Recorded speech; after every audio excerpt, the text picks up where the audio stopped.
Greetings, friends. I want to talk about the connection between Europe and India going back to ancient times.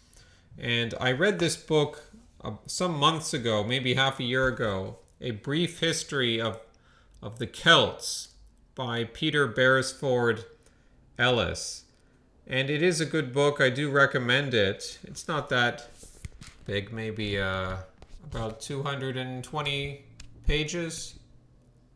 221 pages, many different chapters, sort of like a history, anthropology, the Celtic warriors, the Druids, Celtic kings and chieftains, an illiterate society. No, obviously he's arguing and demonstrating that they did write, actually, but in different languages. Greek, I guess, and maybe a few others. So the Druids might not have had writing. They may have taught, it's all an oral tradition. We'll pass on our teachings orally, and you'll memorize all these verses. You'll memorize all this knowledge. But they were using writing in some other ways. It's been some months since I read that. The thing at the time is, should I do a video on this book? And I'm like, well, it's all over the place. There wasn't that much encouragement to me to do a video just talking about this book. But then I was thinking recently, there's the connection between, like I said, in India and Europe. And I've heard of that vaguely through the Indo-Aryan peoples, their myths, their shared culture, shared language, certain aspects of language. This is something that I'm not an expert on. This is just a video, for someone who doesn't know much about the subject and just wants to know a little. Someone who's much more knowledgeable, and a better channel on this subject would be Survive the Jive. Even though he's all into the pagan, Nordic, whatever, Celtic, Indo-Aryan connection, that he's very knowledgeable, good speaker, seems like a decent guy, even though, the only thing is, I just take these guys with a grain of salt, because obviously they don't like Christianity, and I'm more for Christianity, so that's just a healthy tension. And there is a small but perhaps growing quickly growing segment of people who reject Christianity but turn to the old pagan gods. Many of them, the old Norse gods, and some of them, in the case of Survive the Jive, I forget what his name is, but that's his channel. But he takes Buddhism very seriously, takes Hinduism very seriously, even looks at the connection there, and it's true, there is a connection there.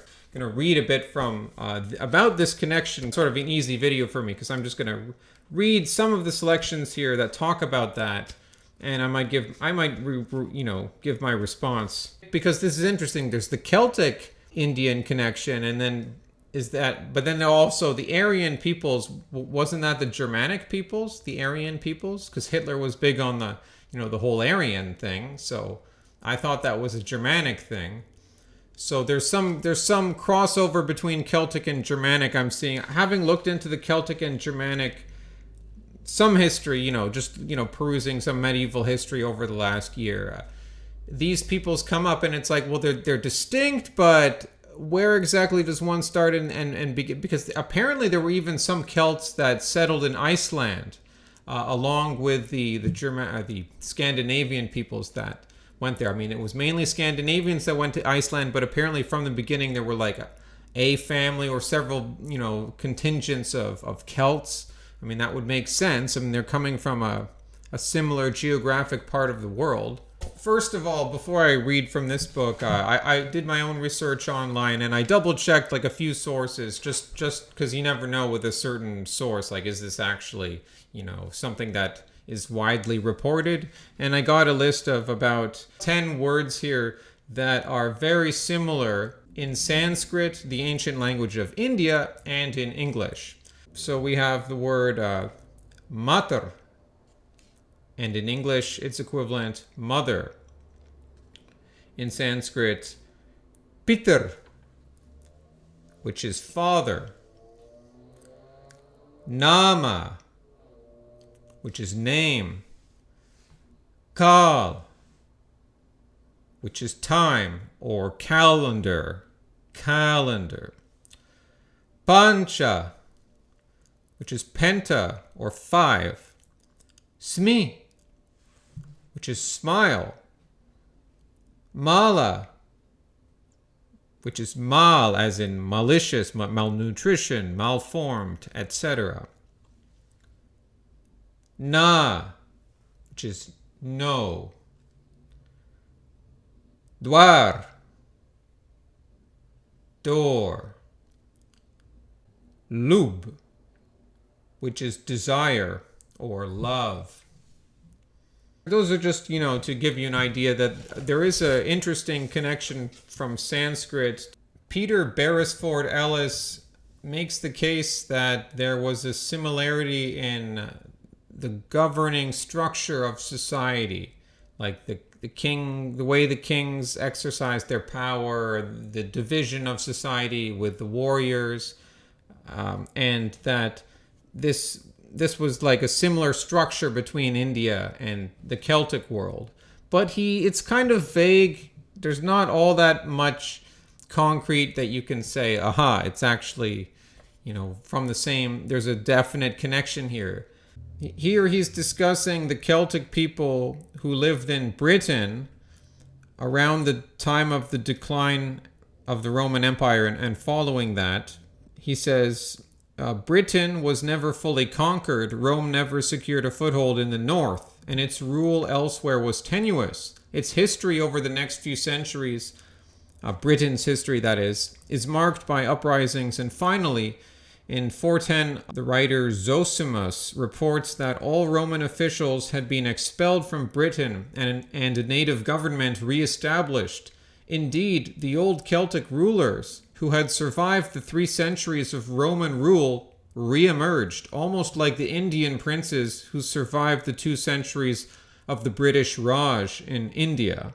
However, whereas in an independent India, the old semi-independent principalities and kingdoms were taken over by the new state, it was the Celtic princes who were once more in charge of an independent Britain with an overking in control.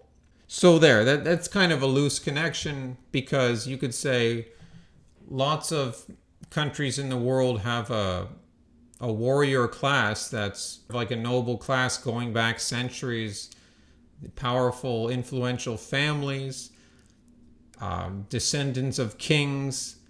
This is something you could find in the Celtic world and I guess in the ancient Indian world, but I'm sure you could find this in other societies. I mean, it's a pretty sensible thing to do. I mean, you put your warriors, you give them a station in society for a reason, because it promotes stability overall. There could be a connection, but it's just like, oh, this happened in India and then that happened, and so yeah, it's similar, but not all that remarkable.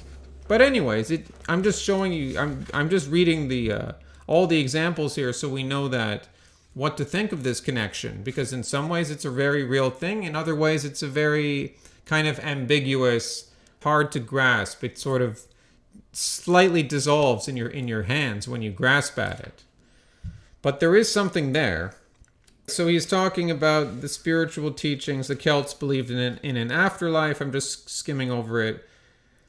But then there's some confusion over whether it was the Pythagoras, the Greek mathematician, philosopher, if he had he apparently had a theory of the soul's immortality with reincarnation. So, but no one really knows, like, did he get that from the Celts, or did the Celts get that from his followers, or did both the Celts and Pythagoras come to that on their own?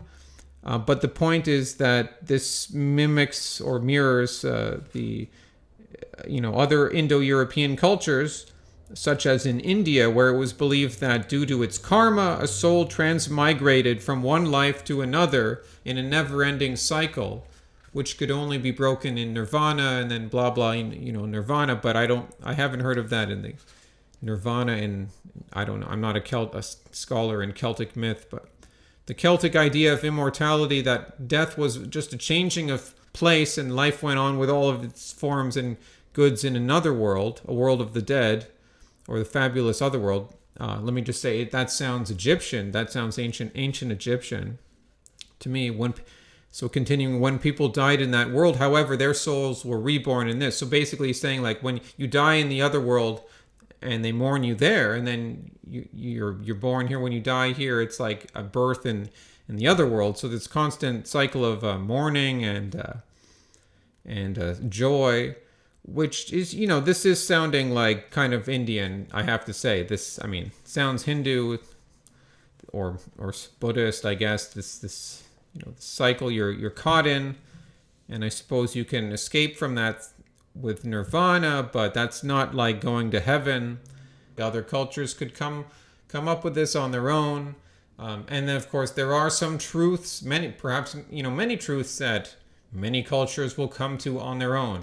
But I'm not saying that that's actually a truth. I think that's somewhat of a deception to believe all those things. But we don't, that's not a video about philosophy here. Concerning the wealth of written evidence from the insular Celts of the 6th century AD concerning cosmology, we find that Irish cosmology falls into 4 historic phases. The pre-Christian phase, of which we have only fragmentary knowledge, indicates that the Celts shared the Indo-European knowledge of numerology, astronomy, and astrology, which emerges in the Vedas. Of course, the Vedas are the ancient writings of India, or some of the most ancient, or the most ancient. One of the most famous Celtic gods had a fertility festival which is still acknowledged today as the feast day of a saint that bears her name, Saint Brigid. The name means exalted one, and it is suggested that she was another personification of Danu. Danu is like the mother goddess, I believe, like kind of like a river, or like giving life. So this is something that you could say occurs in Hinduism. There's gods, but then the gods have like other manifestations which are separate beings. So that, I mean, this whole idea of polytheism, that does parallel the Hindu system, you could say. You could say, sure, well, the Romans had their own pantheistic system too, but then again, there probably is some connection going on there, because if you look at Africa, South America, other parts of the world, it's like, yeah, they have different entities that they might believe in, and perhaps different gods, but it's not the same as this ancient Europe, ancient India, or parts of Asia. That sort of polytheistic system that's a much more refined system. Again, it's gray, it's murky. There are exceptions, but you could start to see that there was some culture back then that gave rise to this whole whatever you call it, advanced or refined polytheism in the centuries or in the several millennia before Christ. Saint Brigid in Ireland, as Brigid appears in the myths and as the daughter of the Dagda. The Dagda is another god. I haven't talked about that, but with 2 sisters, also called Brigid. She was associated with the art of healing and the craft of the smithy, so etc. The interesting thing here is that Saint Brigid's cross, when examined, is a solar wheel, a symbol of good fortune which appears throughout Indo-European culture and in Hindu culture as the swastika, a symbol perverted by the Nazis. This is according to Baris Ellis. That's his take on it. In Vedic Sanskrit, swastika derived from su, good, and asti, being. So this is an immensely complex subject, so I'm sure there's going to be people that are unhappy with the mistakes or the lack of justice I'm doing to their particular topic or thing that they're interested in. But in a chapter on Celtic warriors, he says, I'm not pronouncing this well, but the Riglach, as a group of young warriors recruited only from the sons of kings, this finds a parallel in the Rajputs of the Hindu culture, who developed into a warrior tribe, their name deriving from Raj, king, and Putra, sons. Well, okay, Riglach, and then Rajputs. It's like, okay, that's not the closest resemblance. There's been a lot of corruption going on there, if there really was a connection. I could see it. I mean, sure. Sometimes languages really change stuff around a lot. This warrior tribe from the sons of kings, but then again, would you really be surprised if at least some other non-Celtic or non-Indian cultures have done that, because maybe that's a good idea in general? In Ireland, after the great ecclesiastical universities displaced the bardic colleges because the bards were the cultural transmitters, not exactly like professors. They would sort of sing poetry which told stories. It was an oral tradition, and so they were their system of education was displaced.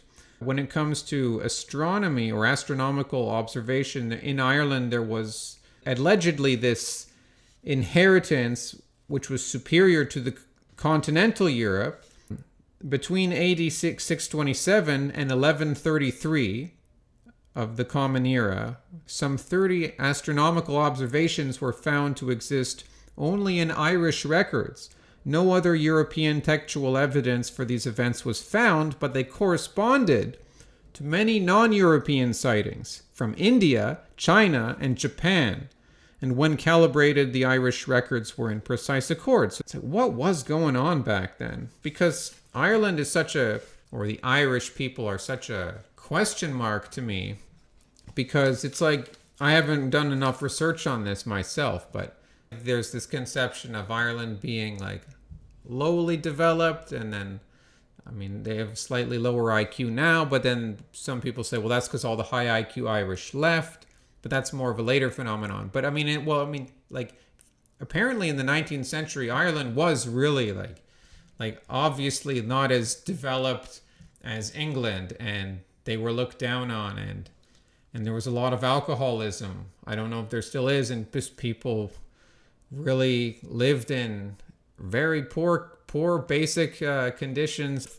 But in their defense, Ireland is accredited with all these monks that preserved knowledge during the Middle Ages, which is about the same period we're talking about here. There was a whole Irish form of Celtic, well, not specifically Ireland, but, Ireland and parts of Britain, the Celtic Christianity, which was like its own flavor of Christianity that sort of flourished for a few centuries before it was, absorbed by the more standard form of Roman Catholicism. But, they had their own art, very, very intricate. What was it called? Like illuminations. I think that's what it's called. They would illuminate a manuscript, which is basically to make fancy little pen drawings. So it's an interesting question. What the hell was going on with Ireland or the Irish people? Such advancement in the deep past, and yet what went wrong? Okay, here's something about hospitals. In the pre-Christian period, in most European societies, even in Greece and Rome, little provision was made for the treatment of the ailing poor. The sick, feeble, and elderly were often put to death as the ultimate remedy for their ills. He points out that actually there were hospitals that were established by the Indo-Europeans of India. The Charaka Samhita, or Annals of Charake, tell us that Asoka, circa 273 to 232 BC, the emperor of India, who was sickened by war and the struggle for power, turned to Buddhism and professional nonviolence, establishing the first hospitals in India for the ailing poor.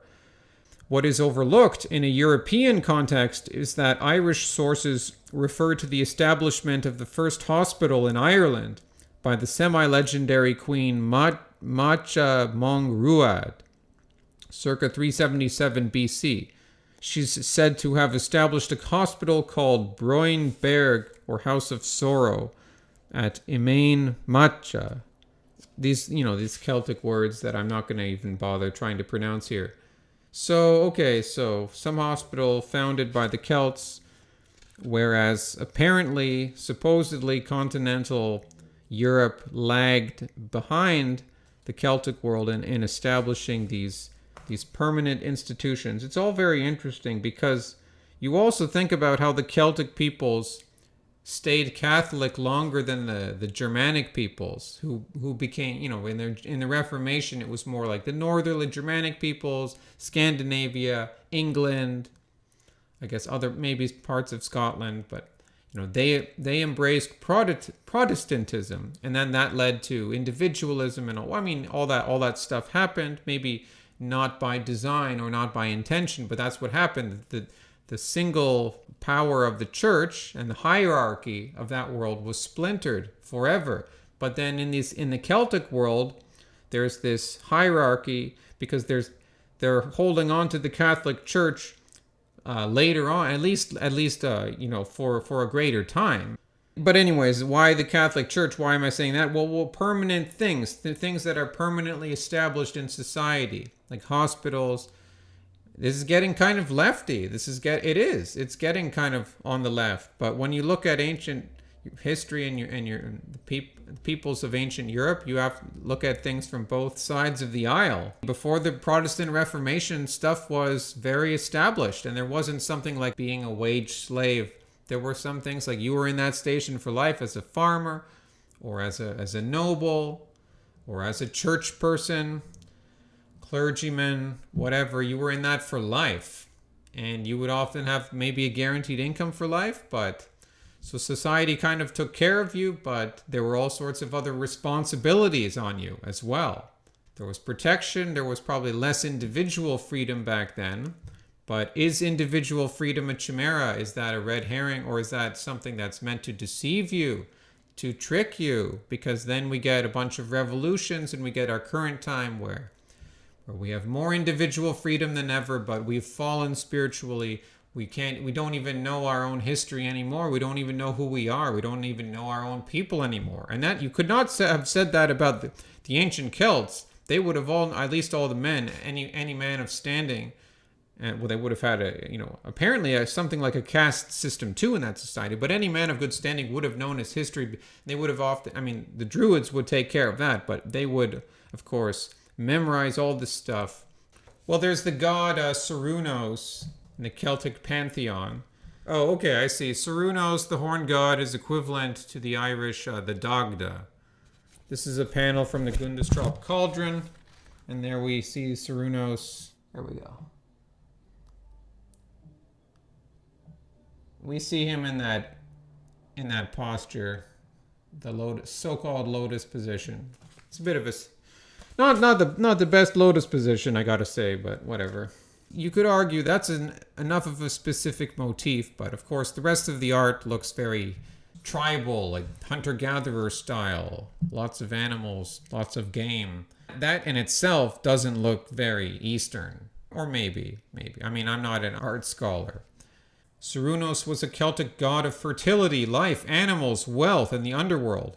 He's a male god, which is interesting. I mean, obviously, we know that there was an actual Aryan invasion, or whoever those peoples were, that came into India, I guess, within the last 2,000 years, if I recall correctly. Sorry, I know I didn't do that much research for this video, but they came in, they displaced the Dravidian peoples. I guess you could say, yeah, like northern India, the people are a bit lighter skinned than in the south. That's for sure. Like if you go to Sri Lanka, the people are going to have darker skin.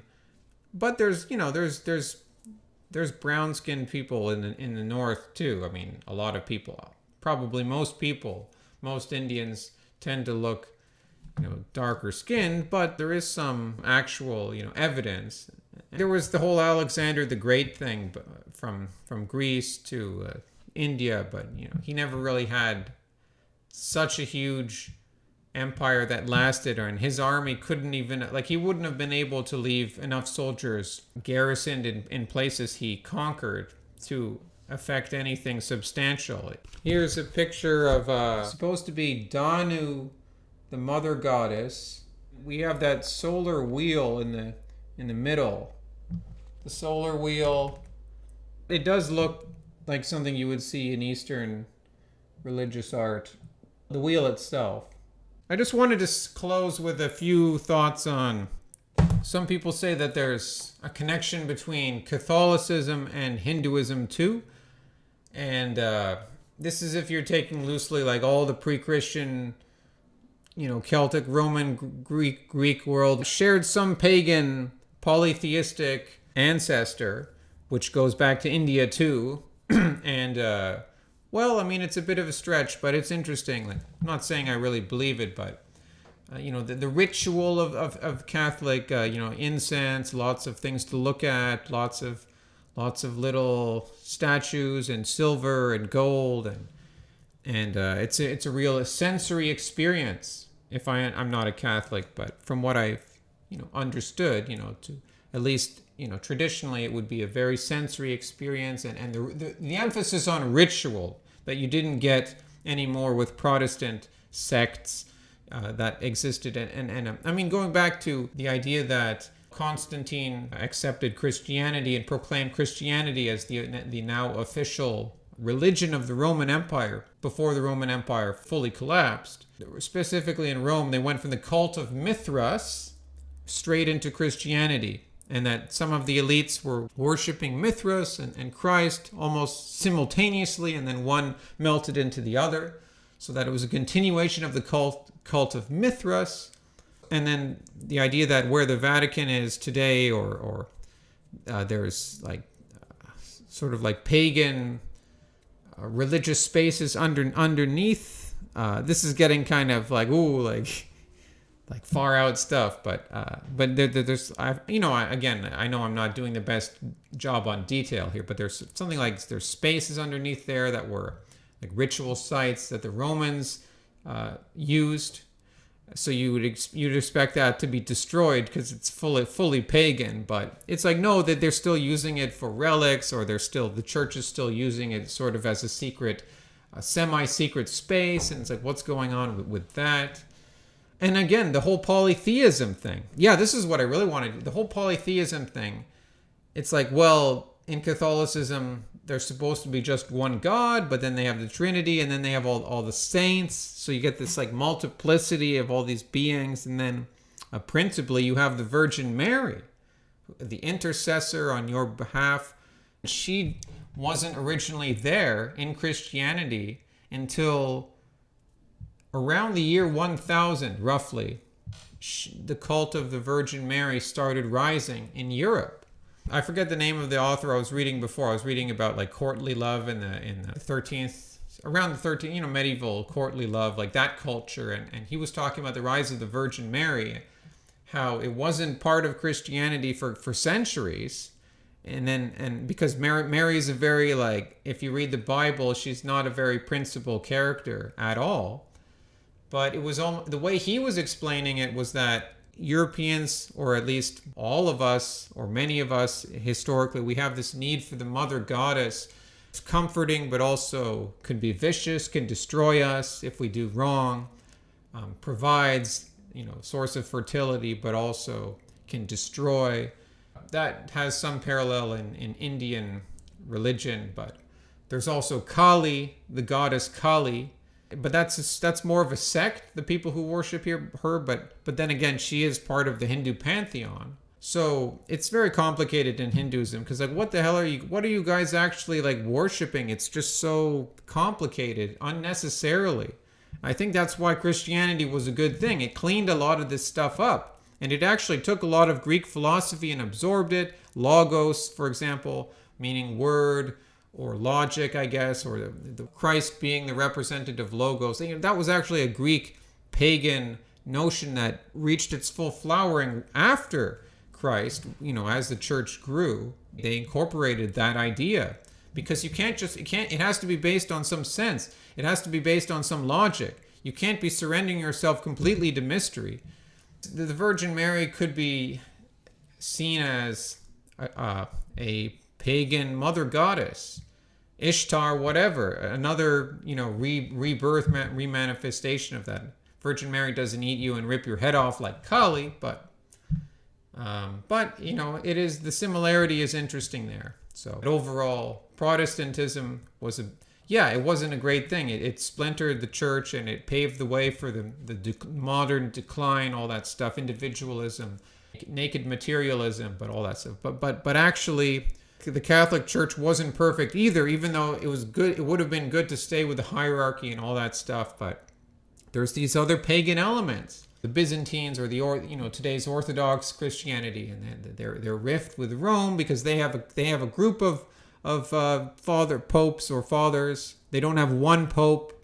They have a whole group, and then that's how they reach truth, through conferring at that level. So I'm not here to argue for one way or the other, but there was obviously some pagan element in Catholicism from the beginning. That's all I'm saying here. So, and you wonder if it goes where it came from, where it goes. Do your own reading. I'm not an expert at all, just sharing some interesting thoughts here, sharing a bit of history.